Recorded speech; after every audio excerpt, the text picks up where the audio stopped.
Digo, dígame, esté de pie, por favor.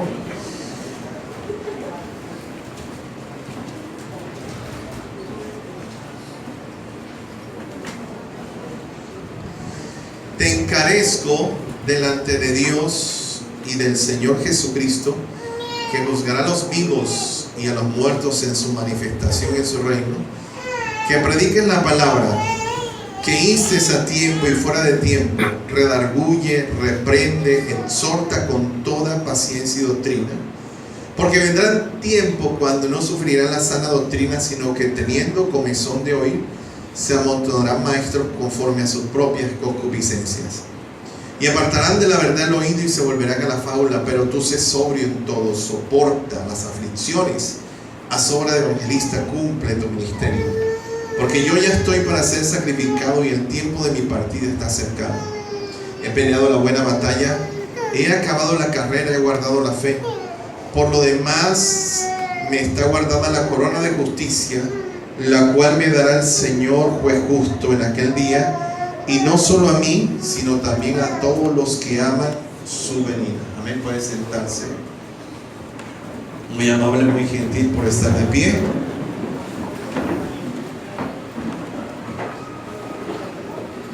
Una de las grandes o de los grandes interrogantes y de las preguntas más trascendentes en nuestro tiempo es: ¿cuál es la misión de la iglesia? ¿Cuál es la función principal de la iglesia de Jesucristo? Podemos decir que es una pregunta que tiene muchas interpretaciones o muchas respuestas, en la mayoría de los casos subjetivas. Porque en algunos casos las personas se convierten, se vuelven miembros de una iglesia, se vuelven miembros de una congregación cristiana, pero realmente no saben cuál es la misión de ellos, cuál es el propósito. Hemos llegado a un estado tan estático, de tanto confort, a un estado de tanta obsolescencia espiritual, que muchas personas creen que viniendo a la iglesia están cumpliendo con toda la comisión que el Señor delegó. El hecho de que muchas personas vengan a la congregación o vengan a la iglesia no significa que están cumpliendo con la misión que fue entregada como iglesia. No. En la iglesia hay sacramentos. Los 3 sacramentos que hay en la iglesia son el bautismo, la cena del Señor y el matrimonio instituido por Dios, que son deberes, que son objetos instituidos por Dios con el fin de refrendar la fe. En el caso del bautismo, refrendar una unión de hecho marital entre 2 personas en el matrimonio, y la cena del Señor, que recuerden es una refrendación del sacrificio de Cristo, es decir, una memoria histórica de lo que Cristo hizo por nosotros. Pero esa no es la misión. Yo diría que es un deber, una necesidad congregarse. Pero hemos llegado a ese estado en que el congregarnos se ha vuelto para nosotros como una misión, pero no es la misión principal. La misión principal, ¿cuál será? Porque es un interrogante que nos hacemos muchas veces.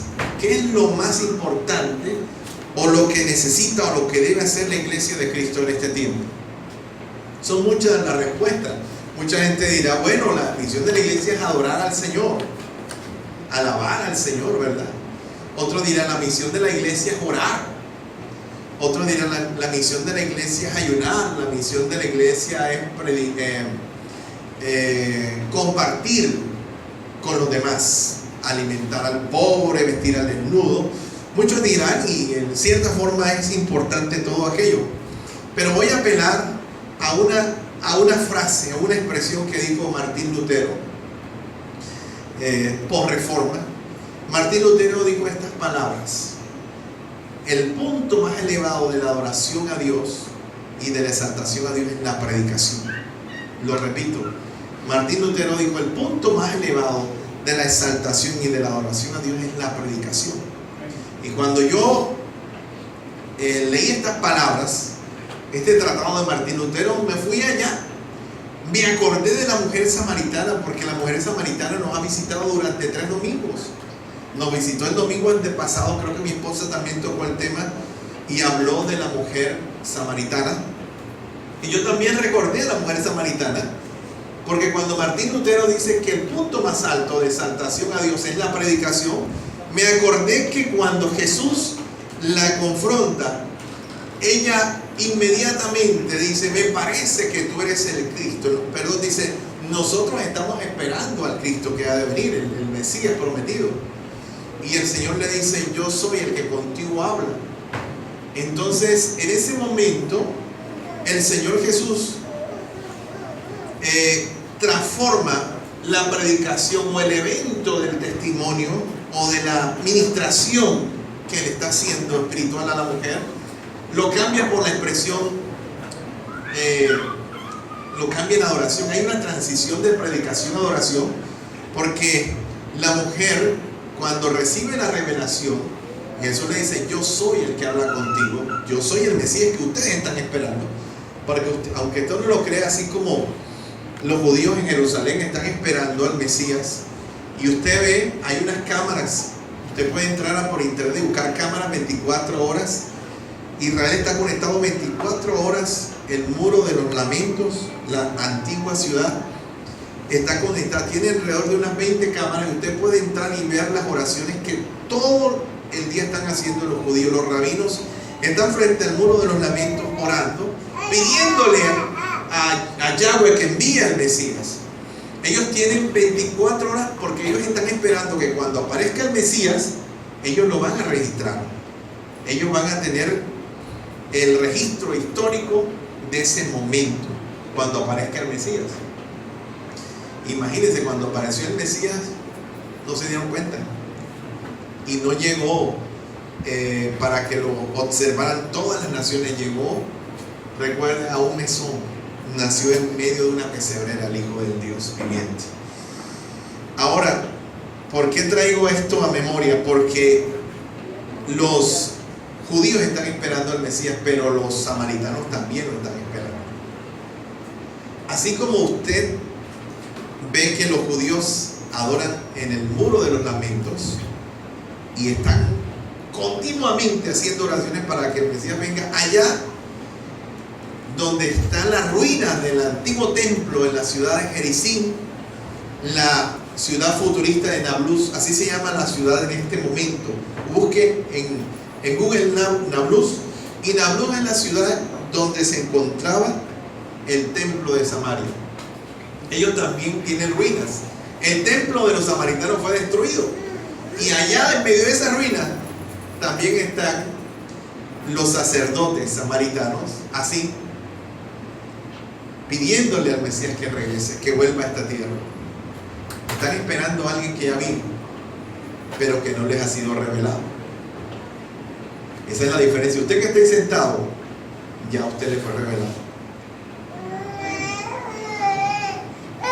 Parece que no fuera nada, ¿verdad? Pero es algo bien importante. Cuando el Señor le dijo a Pedro: bienaventurado eres, Simón, hijo de Jonás, porque no te lo reveló carne ni sangre, sino mi Padre que está en los cielos. Usted y yo estamos aquí porque no nos lo reveló carne ni sangre. A mí me lo reveló mi Padre que está en los cielos. Y la Biblia dice que no es del que quiere ni del que corre, sino de Dios que tiene misericordia. Ahora, ¿cuál será entonces la misión de la iglesia, la misión suya y la mía? La más importante. Yo voy a colocarlo, voy a hacer una alegoría. Y supongamos que una persona hace el descubrimiento. ¿Cuál cree usted que es el descubrimiento más necesario para la humanidad?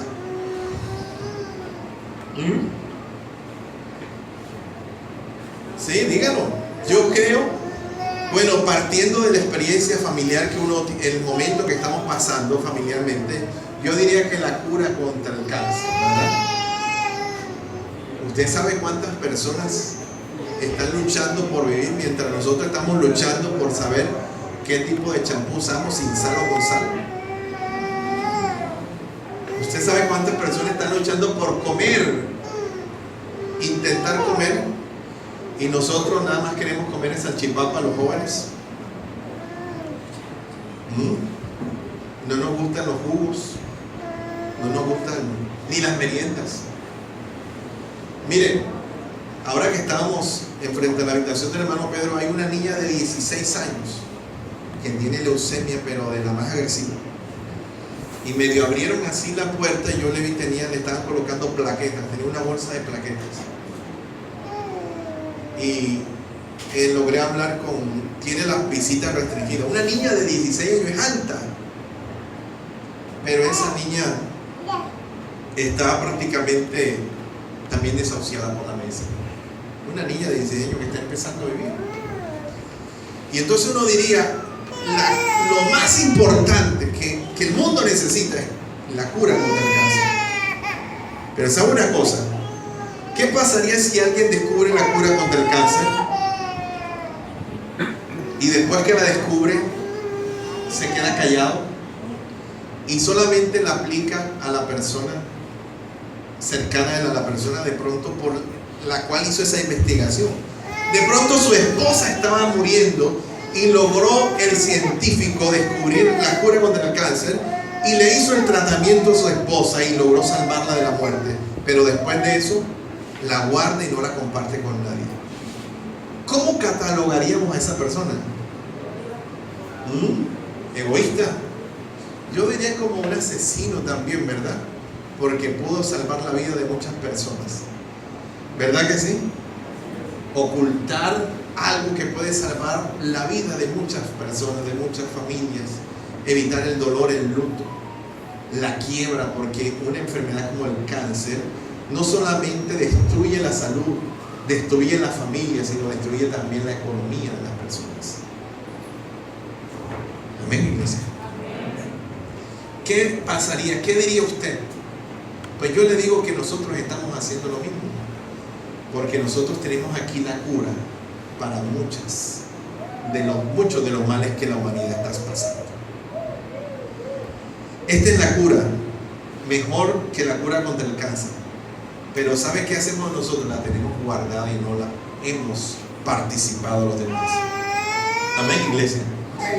El versículo 1 en el capítulo 4, entonces llegamos a la conclusión que la misión principal y más importante de Jesús en la tierra para su iglesia es la predicación de la palabra. Esa es la misión más importante, iglesia.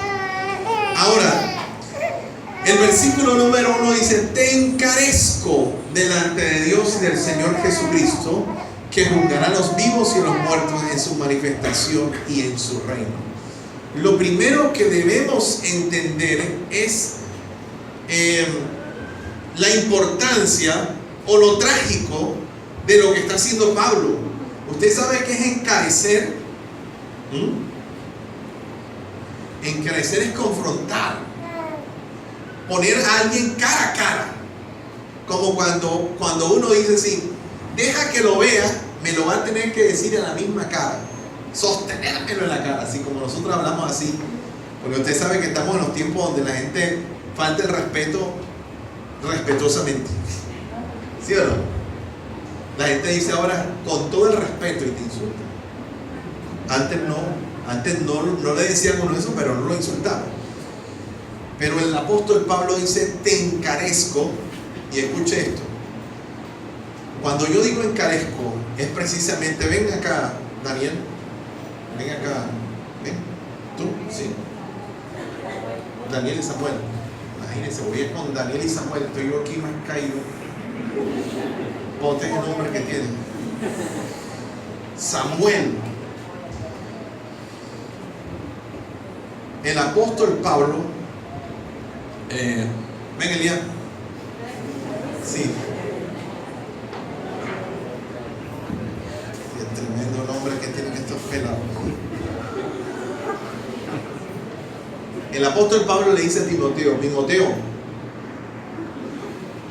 te encarezco, mírame, delante de ¿quién dice? ¿Y qué más? Y del Señor Jesucristo. Mire, de Dios y de Dios lógicamente está obviando que es el Padre, y del Señor Jesucristo, que juzgará a los vivos y a los muertos en su reino. Es decir, te voy a decir algo y te lo voy a decir delante del Padre y del Hijo. ¿Sí me entiendes la gravedad de lo que te voy a decir? ¿Y sabes por qué te lo voy a decir? Porque yo me voy a morir. A mí me van a matar. A mí yo voy a ser sacrificado. Y ahora vamos a ir a Filipenses, que es la epístola de la prisión, antes de morir Pablo. Pero aquí Pablo le dice a Timoteo, mira, antes de que yo parta de este mundo te voy a meter en un problema grave. Porque te voy a encarecer, te voy a acarear, te voy a confrontar delante del Dios y Padre y delante de su Hijo Jesucristo, que juzgará a los vivos y a los muertos en su manifestación contra él. Mire cómo le dice. No le dice solamente que lo va a confrontar delante del Padre y el Hijo, sino le dice que juzgará a los vivos y a los muertos, que tú vas a salvar del infierno, que tú le debes predicar. ¿Y sabes por qué tienes que hacerlo? Porque Él va a juzgar a los vivos y a los muertos. Y ahí no queda todo. Pásame por favor el siguiente versículo.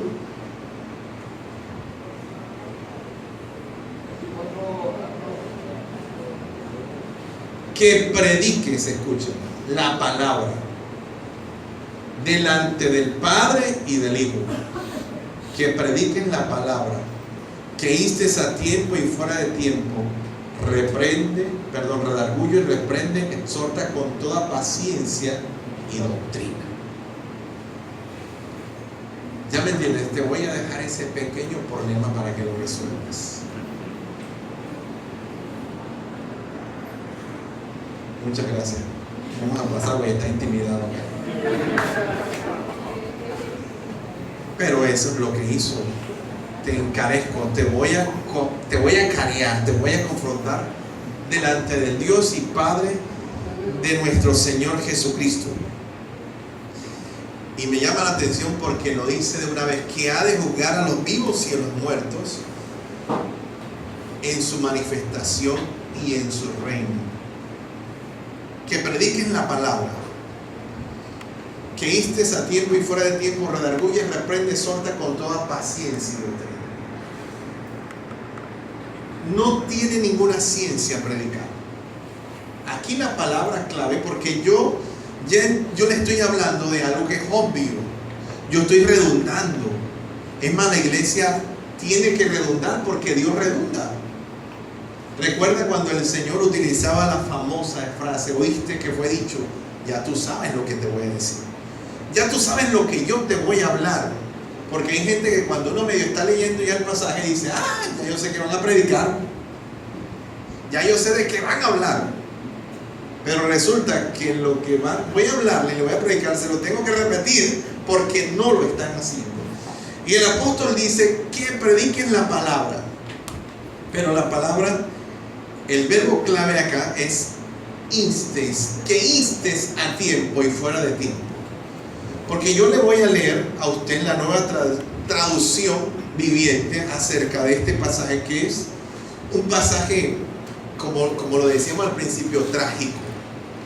Miren cómo dice la nueva traducción viviente: en presencia de Dios y de Cristo Jesús, quien un día, escuchen, juzgará a los vivos y a los muertos cuando venga a establecer su reino, te pido encarecidamente, escuchen, encarecidamente, predica la palabra de Dios, mantente preparado, sea o no el tiempo oportuno, corrige, reprende y anima a tu gente con paciencia y buena enseñanza.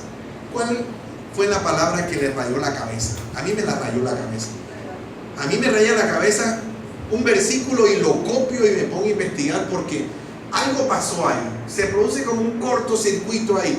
Y yo dije, voy a buscar esta palabra instar, porque es una palabra que repetimos y siempre como que sabemos qué significa.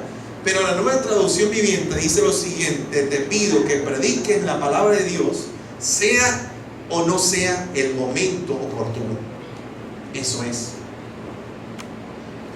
O sea, la predicación de la importunidad. ¿Cuántas veces nosotros hemos sido inoportunos? Usted sabe que estamos en un tiempo donde el evangelio y la iglesia se ha vuelto algo muy social, muy... Voy a utilizar una palabra que se utiliza mucho en seguridad ocupacional. No sé si está bien. Se ha vuelto ergonómico. ¿Está bien, Elder? Sí. Sí, ergonómico. Usted sabe que ahora todo es ergonómico. Los mouse, las sillas, los zapatos, los teclados, todo es con el fin de buscar la mayor comodidad al ser humano, al género humano. Es decir, que lo que menos quiere, escúcheme bien, la tecnología. Usted ya puede pagar sus servicios desde su teléfono. Usted puede pedir los domicilios. Usted puede hacer muchas cosas desde su teléfono.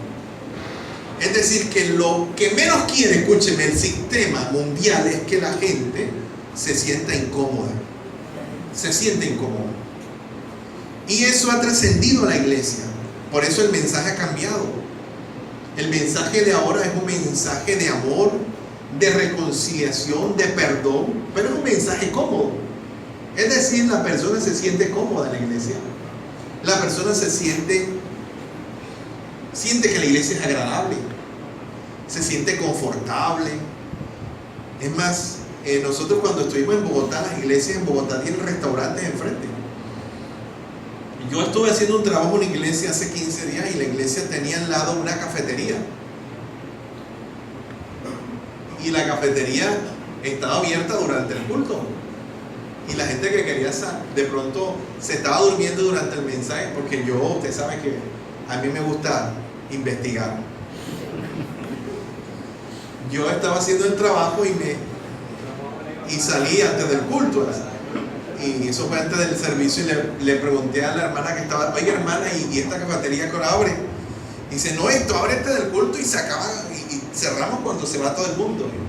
Y yo le decía, pero ¿y la gente cuando viene a comer? No, esto está abierto para, si usted está allá en el culto y tiene sueño, se puede venir a tomar un tinto, se come una empanada y se le quita el sueño.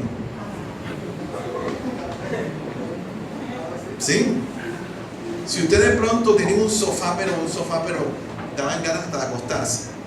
Si usted está en el culto y usted de pronto tiene ganas de desestresarse, o la palabra, miren lo que es desestresarse. Se puede venir acá, se toma un jugo, tenemos aromáticas, todo. Yo me quedé pensando y me acordé cuando Jesús cogió el látigo ese, hermano. Estaría bueno que lo traerlo para acá en este tiempo, hermano, para que coja el látigo y coja todo ese poco de cuestiones y voltee ese poco de caldero, las vitrinas llenas de empanadas, de arepa de huevo. El Señor se daría un gustazo ahí, hermanos.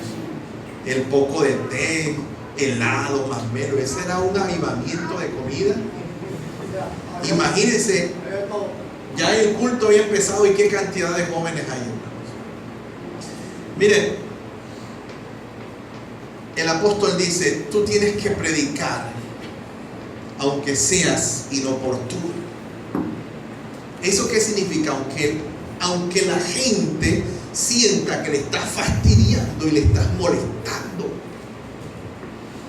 tú no puedes pretender que la gente se sienta cómoda para recibir la palabra. Y lo mismo sucede en la iglesia.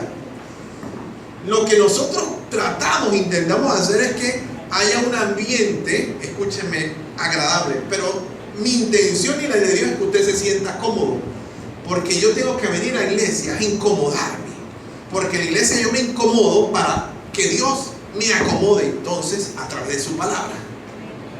Eso es lo que es la iglesia. Y el apóstol dice, mira, yo necesito que prediques la palabra, pero la tienes que predicar cuando seas o no seas oportuno. No importa que la gente te escuche o no te quiera escuchar, si es el tiempo o no es el tiempo, pero tú debes hacerlo cualquiera sea la situación o la circunstancia.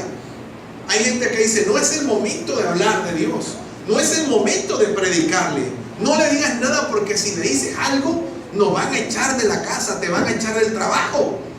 Por eso es que mucha gente trabaja, están en los trabajos y han negado su fe. Hay muchos cristianos ateos en las empresas. No se necesita para ser ateo decir que Dios no existe. Simplemente omítalo. Lo que la Biblia dice, pecado de omisión, el que sabe hacer lo bueno y no lo hace. Es decir, muchos no son ateos porque no saben los demás que tienen a Jesús en su corazón. Y eso es un ateo teórico. ¿Por qué? Porque nos hemos vuelto oportunos, no inoportunos. Y el cristiano evangélico es inoportuno, molesta, fastidia, todo el tiempo orando, predicando, hablando de Cristo. Me tienen aburrido. Pero ahora no. Ahora los cristianos pachangamos con los del mundo, cantamos las mismas canciones, nos sentamos en la misma silla de escarnecedores, nos parecemos al mundo, porque hemos caído en un estado de conformismo y de oportunidad. Somos cristianos oportunos y el apóstol dice: no, Señor, yo necesito que tú prediques, y te lo digo delante del Dios y Padre de nuestro Señor Jesucristo, que prediques cuando seas oportuno, y cuando también seas inoportuno, habla de Dios, predica de Jesucristo, sea el tiempo o no sea el tiempo. Pero es que la gente ahora no. Usted no ve que la gente no le habla de eso. ¿Y sabe qué dice la gente? No, es que Dios no me ha llamado. Que la gente es cínica, hermano. Es que yo creo que todavía no es mi tiempo. Hay gente que le dice así: es que todavía no es mi tiempo. Es que Dios tiene que primero arreglarme tal cosa. Cuando Dios me arregle y me enderece tal cosa, entonces yo me convierto. Olvídate de ese cuento. Hay mucha gente que todavía aquí no se ha convertido ya. Mira, hay mucha gente que ya es para que estuviera predicando y todavía no se ha convertido. Y el apóstol Pablo es claro y dice: mira, te lo voy a decir, debes predicar, te lo pido encarecidamente, predica la palabra de Dios. Mantente preparado, sea o no el tiempo oportuno. Amén, iglesia. Estamos aquí. Ahora, a Tito le dice algo muy parecido. Mire, vayan conmigo a Tito, capítulo 2. Ahí cerquita. Por el capítulo 2, Pablo le dice lo siguiente: pero tú, versículo 1, habla lo que está de acuerdo con la sana doctrina.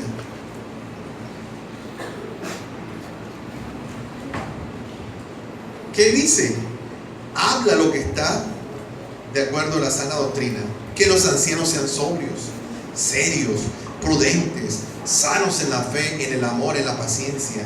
Las ancianas asimismo sean reverentes en su porte, no calumniadoras, no esclavas del vino, maestras del bien, que enseñen a las mujeres jóvenes a amar a sus maridos y a quién más, y a sus hijos, a ser prudentes, castas, cuidadosas de su casa, buenas, sujetas a sus maridos, para que la palabra de Dios no sea blasfemada. Jóvenes, exhorta a los jóvenes a que sean prudentes. Y le dice: presentándote tú en todo como ejemplo de buenas obras en la enseñanza, mostrando ¿qué? Integridad. ¿Y qué más? Seriedad. ¿A quién le está hablando? A los jóvenes, sí. Sí, porque los jóvenes ahora es pura recocha. Los jóvenes puro desorden. Todo es un juego. Sí, todo es relajo. Todo es relajo. Y entonces, ¿sabe qué decimos nosotros? Lo que pasa es que son jóvenes. No lo decimos así. Y entonces el niño: no, lo que pasa es que él es un niño todavía. Y resulta que el apóstol Pablo le está hablando a un joven. Y le está diciendo: mira, joven, tú puedes ser muy joven y lo que sea. Puedes ser un millennial o lo que sea. Pero tú tienes que ser serio, pórtate serio. Y mantente con integridad. A mí que usted me quiera hablar de sociología, de psicología, de pedagogía y de todo lo terminado es otra cosa. Pero el apóstol Pablo nos dice que los jóvenes deben ser serios y deben tener integridad. ¿Sí? Ahora sigue, mire el versículo 8, dice: presentándote tú como ejemplo en enseñanza, mostrando integridad, seriedad, palabra sana y reprochable, de modo que el adversario se avergüence y no tenga nada malo que decir de vosotros. Exhorta a los siervos a que se sujeten a sus amos, que agraden en todo y que no sean ¿qué? Perdón, ¿cómo? Respondón. ¿He escuchado esa palabra? No sea respondón. Imagínense. Sigamos leyendo. No defraudando, sino mostrándose fieles en todo, para que en todo adornen la doctrina de nuestro Dios y Salvador. Porque la gracia de Dios ha manifestado para salvación a todos los hombres, enseñándonos que renunciando a la impiedad y a los deseos mundanos, vivamos en este ciclo sobria, justa y piadosamente, aguardando la esperanza bienaventurada y la manifestación gloriosa de nuestro gran Dios y Salvador Jesucristo, quien se dio a sí mismo por nosotros para redimirnos de toda iniquidad y purificar para sí un pueblo propio celoso de buenas obras. Y termina el versículo 15 de una forma contundente. ¿Cómo dice el versículo 15? Esto habla, exhorta, reprende con toda autoridad. Nadie. Sí, recuerda que le acabó de decir a Timoteo, le dijo lo mismo, le dijo redarguye, reprende y exhorta con toda paciencia. ¿Se da cuenta cuál es la misión ahora que dejó el apóstol Pablo? ¿Cuál es la misión de la iglesia? Predicar la palabra. Amén. Ahora, primera de Timoteo capítulo 3 versículo 15 dice lo siguiente, 14:15: te escribo, aunque tengo la esperanza de ir pronto a verte, para que si tardo sepas cómo debes conducirte en la casa de Dios, que es la iglesia del Dios viviente, columna y baluarte de la verdad. Amén. Pero mire cómo dice, esto te escribo. ¿Qué le escribió? El capítulo 3 del 1 al 13. Capítulo 3 del 1 al 13 dice requisitos de los obispos y requisitos de los diáconos. Después que le escribe eso, le dice en el 14, esto te escribo para que si yo tardo, tú sepas cómo conducirte o comportarte en la casa de Dios, que es la iglesia del Dios viviente, columna y baluarte de la verdad. Amén. ¿Se da cuenta? Hay una instrucción, un deseo inusitado de Pablo, porque aún en el versículo número 2 dice lo siguiente: pero es necesario, miren, el 3:2, que el obispo sea irreprensible, marido de una sola mujer, sobrio, prudente, decoroso, hospedador, y dice la Biblia, apto para enseñar. Vuelve a recalcar el hecho de la predicación de la palabra de Dios, de que hay que hablarle, que hay que enseñar la sagrada escritura. Amén. Ahora, sigamos adelante, porque me voy a detener un momentico en 2 de Timoteo capítulo 4 y voy a refrendar lo que dijimos acerca de la palabra instar y el inoportunismo de la predicación. La palabra nunca va a ser oportuna, porque la Biblia dice que la luz vino a este mundo y los hombres amaron más las tinieblas que la luz. Yo no recibí la palabra la primera vez, y yo sé que muchos aquí no lo hicieron, pero gracias al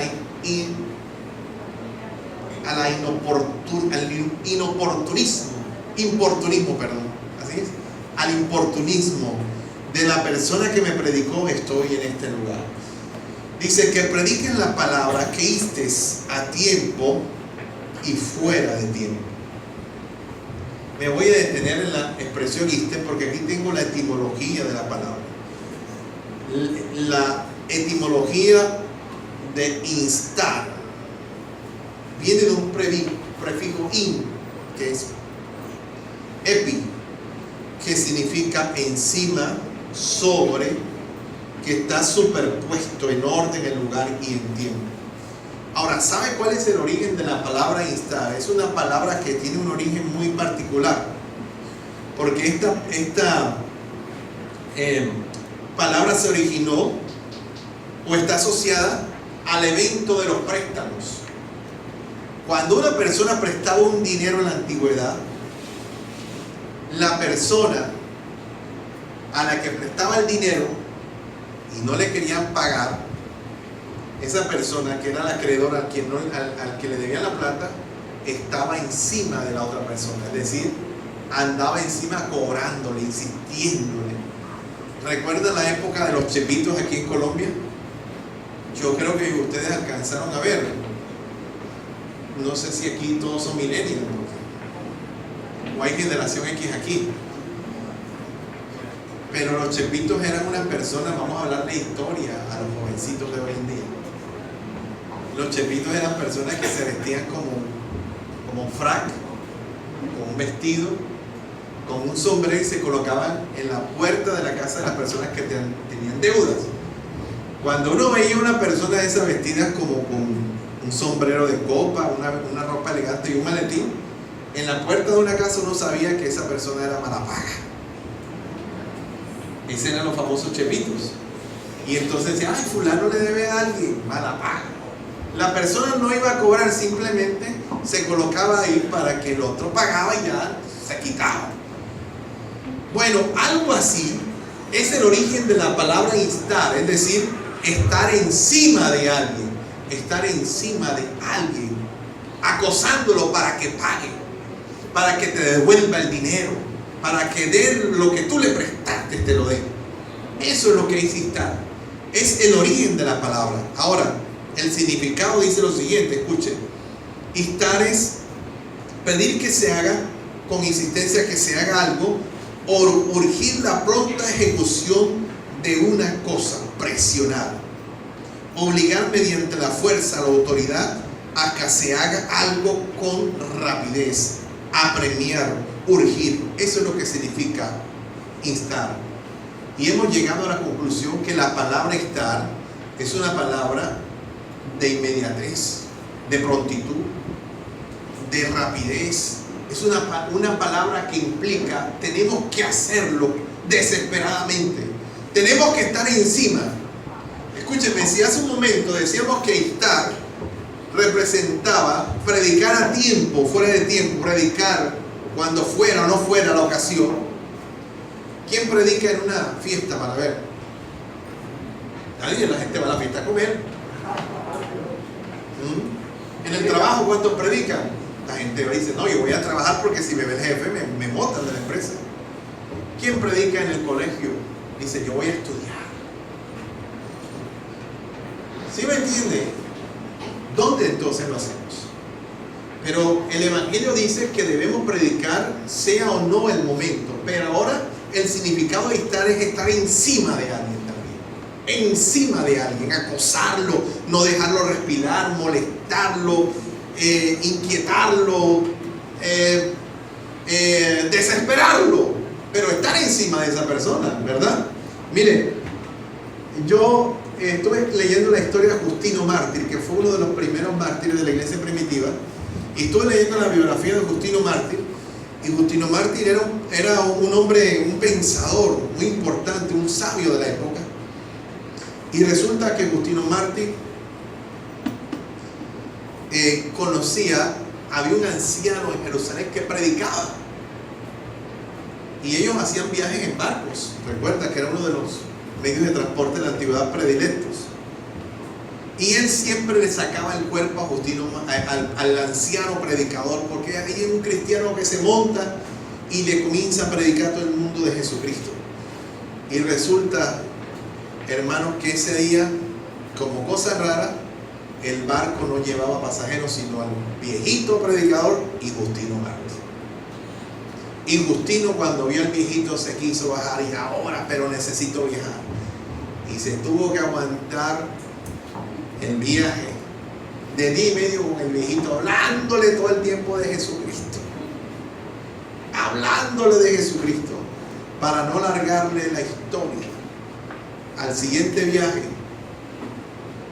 Justino Mártir se fue a montar el barco y el primero que buscó fue al viejito para que le predicara.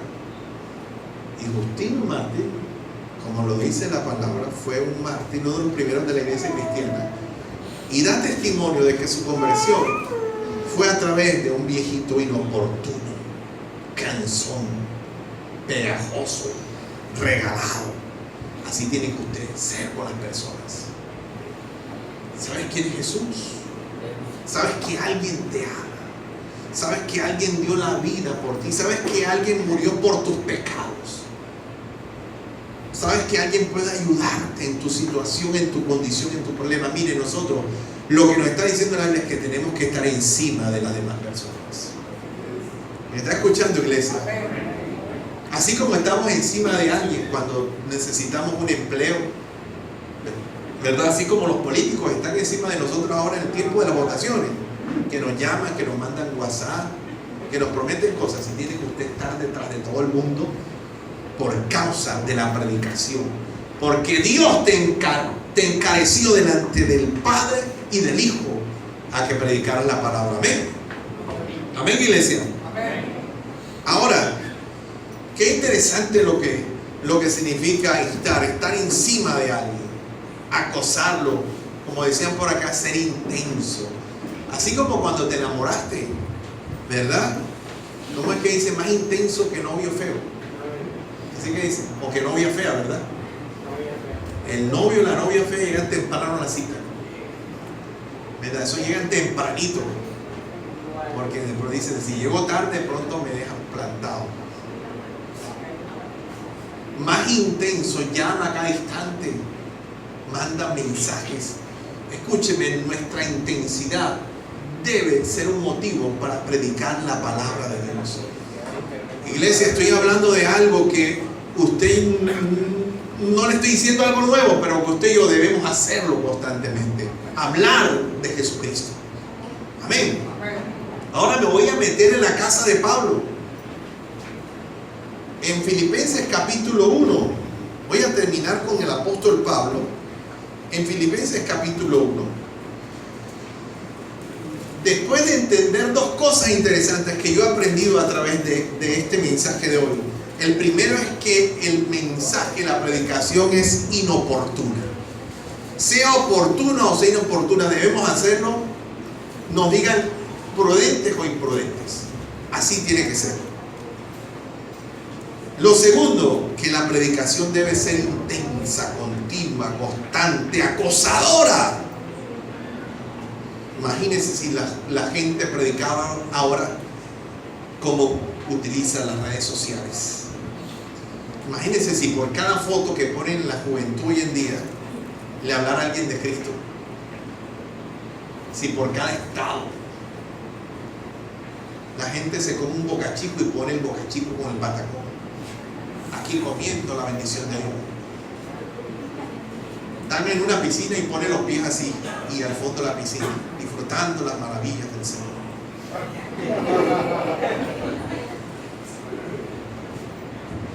No hay intimidad y uno sabe lo que la gente hace.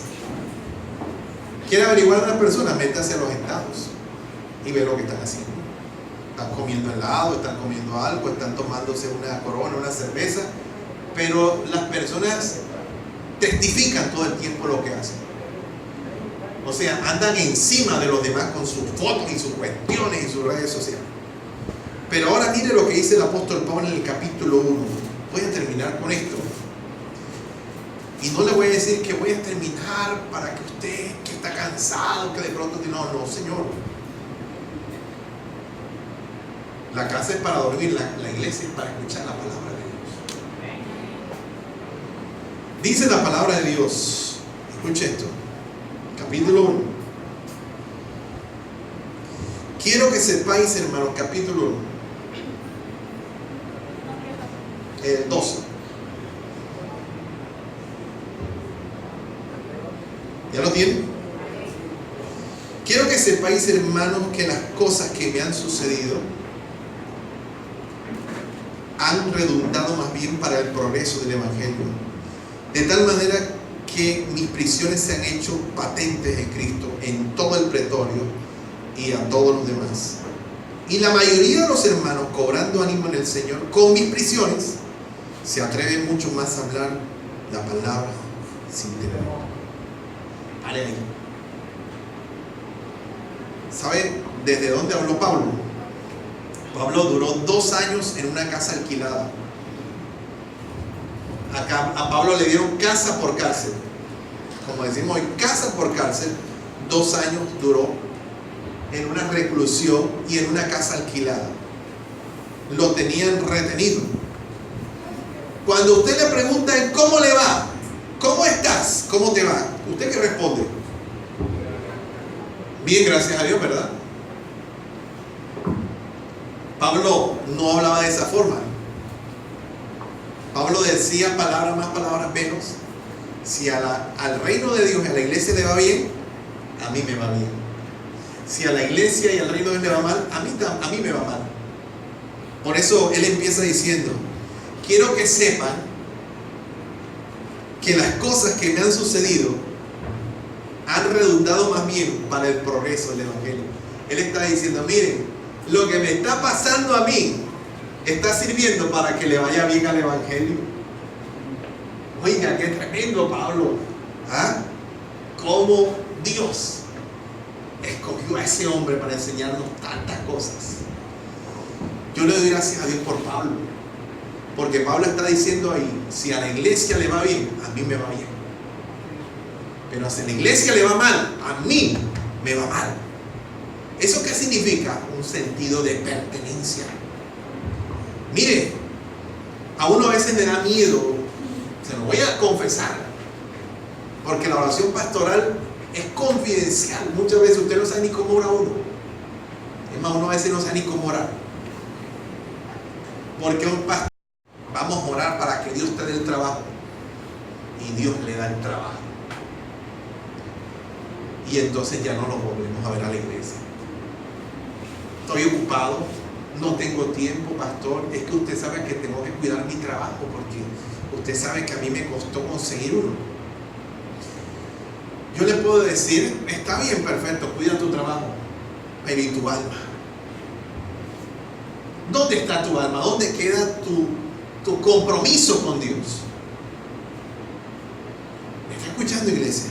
¿Dónde queda tu sentido de pertenencia con la iglesia de Cristo? A la iglesia, después que a mí me vaya bien, a la iglesia que le vaya como sea. Allá verán a ver la iglesia. Yo tengo mi trabajo, ya tengo mi buen sueldo, ya me gano mis billones, ya tengo mis prestaciones y todo.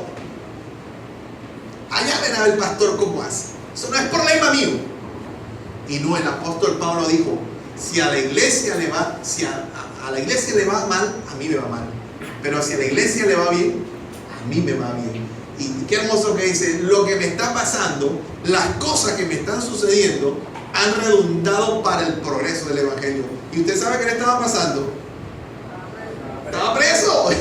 No le estaba yendo bien.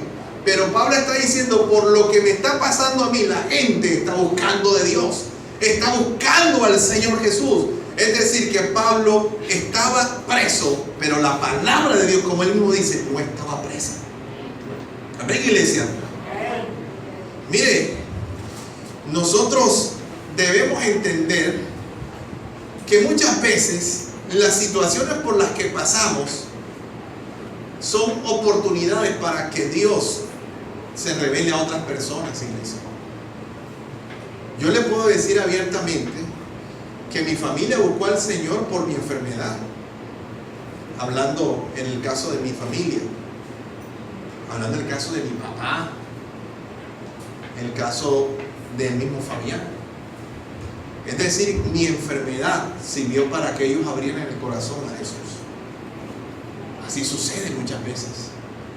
Así pasa en muchas ocasiones. Y Pablo dice: lo que me está pasando a mí,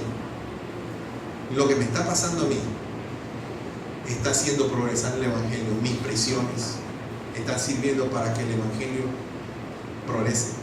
El versículo 13 dice: de tal manera que mis prisiones se han hecho patentes en Cristo en todo el pretorio y a todos los demás. Y la mayoría de los hermanos, mire por qué le está yendo bien al evangelio, por qué le estaba viendo bien a la iglesia de Cristo: por la prisión del apóstol Pablo. Aquí lo dice: porque la mayoría de los hermanos, cobrando ánimo en el Señor, con mis prisiones, se atreve mucho más a hablar la palabra sin temor. Pablo está diciendo, como yo estoy preso y estoy predicando lo que están afuera, también lo están haciendo, porque les estoy dando un buen testimonio. Amén, iglesia. Este hombre era tremendo, iglesia. A Pablo lo metieron preso para que no predicara y la gente no se convirtiera, y fue peor. Tuvieron que cambiarlo. La historia, los exégetas dicen que a Pablo lo cambiaron como de 6, 7 casas, porque donde lo ponían, la gente corría a escuchar la palabra y se convertía al evangelio. Se convirtió en un problema, porque el hombre que tenía casa por cárcel había traído las buenas nuevas de salvación, y había un avivamiento en toda esta zona. Lo cambiaron, alrededor de 5 o 6 casas estuvo Pablo. Lo tenían que mover de la casa por cárcel, porque donde llegaba Pablo la gente se convertía al Señor. ¿Y sabe por qué? Porque Pablo había entendido que usted tiene que predicar todo el tiempo y hablar de Jesús. Amén, iglesia. Ahora dice el versículo 15, algunos a la verdad predican a Cristo por envidia y contienda, pero otros de buena voluntad. Los unos anuncian a Cristo por contención, no sinceramente, pensando añadir aflicción a mis prisiones. Pero los otros, ¿qué dicen? Por amor, sabiendo que estoy puesto para la defensa del evangelio. ¿Qué pues?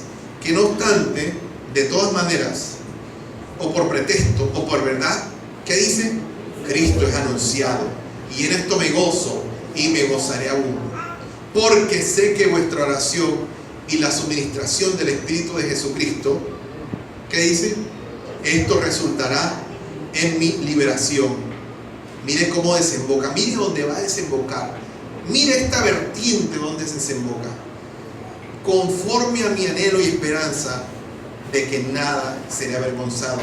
Antes bien, con toda confianza, como siempre, ahora también será magnificado Cristo en mi cuerpo, o por vida o por muerte. Y el versículo 21 termina en una de las mejores frases escritas por hombre alguno en la Biblia. Porque para mí el vivir es Cristo y el morir es ganancia.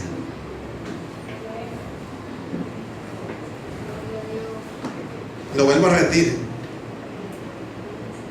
Porque para mí el vivir es Cristo y el morir es ganancia.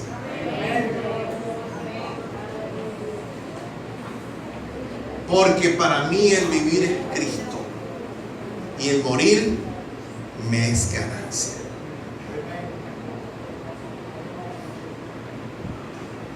Quiero terminar con lo que dice el apóstol Pablo,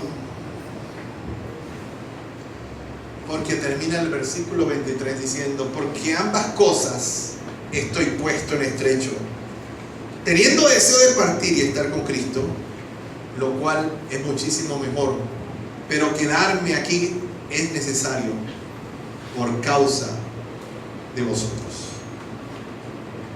Así que hoy, el tema de hoy, el mensaje de hoy es: predica la palabra.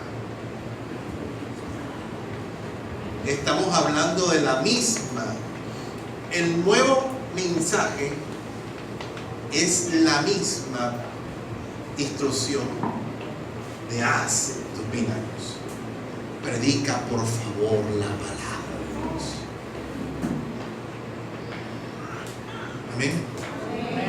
Por favor, hazlo, seas oportuno o no seas oportuno, seas prudente o no seas prudente. Y por último, por favor, aprovecha cualquier situación para hablar de Jesús. Aló, iglesia. Aprovecha cualquier circunstancia por la que estás pasando. Una de las cosas que el hermano Pedro, cuando se fue a la clínica, me decía que le mandara tratados y libros antiguos de Evangelio de Juan para darle a los enfermos allá, para que las personas conocieran la palabra de Dios, recibieran el mensaje de Cristo. Porque, escucha, iglesia, la palabra de Dios, yo puedo estar preso, pero la palabra de Dios no. Yo puedo estar enfermo, pero la palabra de Dios no. Yo puedo estar triste, pero la palabra de Dios no. Yo puedo estar atado, pero la palabra de Dios siempre va a estar libre. Así que hoy los encarezco a ustedes todos. ¿Oyeron? Los meto en un problema, porque yo los encarezco a todos ustedes, de los que están aquí, desde el más pequeño hasta el más anciano, delante del Dios y Padre y delante de su Hijo Jesucristo, que prediquen la palabra. ¿Está escuchando? Hoy los encarezco a todos, desde el menor hasta el mayor, que prediquen la palabra. Escucha, a tiempo, fuera de tiempo, insistentemente, encima de los demás, y por último, en el lugar y en la situación que te encuentres, aprovéchala y habla del Señor. Amén. El mundo necesita de Jesús. ¿Y sabes por qué necesitan de Jesús? Porque si no, se van para el infierno. Desde el otro domingo vamos a hablar del infierno. Vamos a hablar del infierno para que tú sepas para dónde se va la gente que no conoce a Jesús. Y para dónde se van los que no predican, los que desobedecen la palabra de Dios. Colócate de pie, vamos a orar. Y vamos a darle gracias al Señor. Padre, te agradecemos en esta mañana por tu palabra. Hoy damos gracias, Señor, por todo lo recibido. Gracias porque hemos sido, Dios, encarados hoy, confrontados. El apóstol Pablo nos ha confrontado delante de nuestro Dios y Padre y delante del Señor Jesucristo. Y mucho peor, porque somos portadores del Espíritu Santo. Nos ha confrontado y nos ha pedido encarecidamente que prediquemos la palabra, Señor. Que hablemos de Jesús. Que rescatemos a los perdidos, porque estamos dormidos. Porque tenemos el antídoto, la fórmula, la medicina en nuestras manos para los males de este mundo. Pero los tenemos guardados en la nevera, los tenemos guardados en el escaparate, los tenemos guardados, Señor, en un cofre. Hemos dejado, Señor, que nuestra boca se cierre, que nuestros labios solamente se abran para pedir, para quejarnos y hasta de pronto para cantar. Pero nos hemos olvidado que hemos sido llamados, Señor, a predicar, a instar, a reprender, a exhortar y a redarguir a todas las personas, Señor. Ayúdanos, Señor, a comprometernos, Señor, porque si a la iglesia le va bien, a mí me va bien. Pero no puedo ser tan egoísta ni descomprometido que pensar que si no hay convertidos, si no hay gente que se convierte, si no hay almas que llegan a la iglesia, a mí me está yendo bien. ¡No! Por más que tenga el mejor empleo, la mejor casa, el mejor carro, tenga la mejor condición de vida, si en mi iglesia no hay almas convertidas, si no hay nuevos creyentes y las personas no buscan a Dios, a mí me está yendo mal. Porque todo debe redundar en que el evangelio de Cristo le vaya bien. Señor, ayúdanos, Padre Celestial. Ayúdanos, Padre, porque necesitamos, Padre. No te voy a pedir que me abras la boca. No te voy a pedir que pongas palabras en mi boca, porque eso lo dijo el salmista. El salmista dijo: abre mi boca y publicará mis labios tu alabanza. Pero él lo dijo porque no tenía el Espíritu Santo, porque no había conocido a Cristo, porque no tenía la palabra revelada. Pero nosotros la tenemos, Señor, y no necesitamos que tú nos abras nada. Necesitamos abrir nosotros nuestra boca, predicar el evangelio, usar, Dios, la espada del Espíritu e ir a alcanzar a los perdidos, Señor. Ayúdanos a salir de esta peste de mudez, Señor, esta peste de mudos en la que nos hemos, Señor, hundido en una peste de mudos, Señor. Mudos porque no hablamos de Dios, no hablamos de Cristo, no hablamos de su palabra, Señor. Ayúdanos, Señor, a ser libres y hablar, Señor, de las virtudes de aquel que nos llamó de las tinieblas a su luz admirable. Te damos gracias en esta mañana, Padre Celestial. Necesitamos, Padre Celestial, predicar, exhortar, reprender y redarguir. Ayúdanos, Señor, en el nombre de Jesús. Te damos gracias, Señor. Te damos gracias, Señor. Y yo te pido, Padre Celestial, que hoy nos has, Señor, encarado, Padre, nos has confrontado, que esto no lo olvidemos nunca, Señor. En el nombre de Jesús te damos gracias, Señor. Amén. Así de pie vamos a orar para despedir.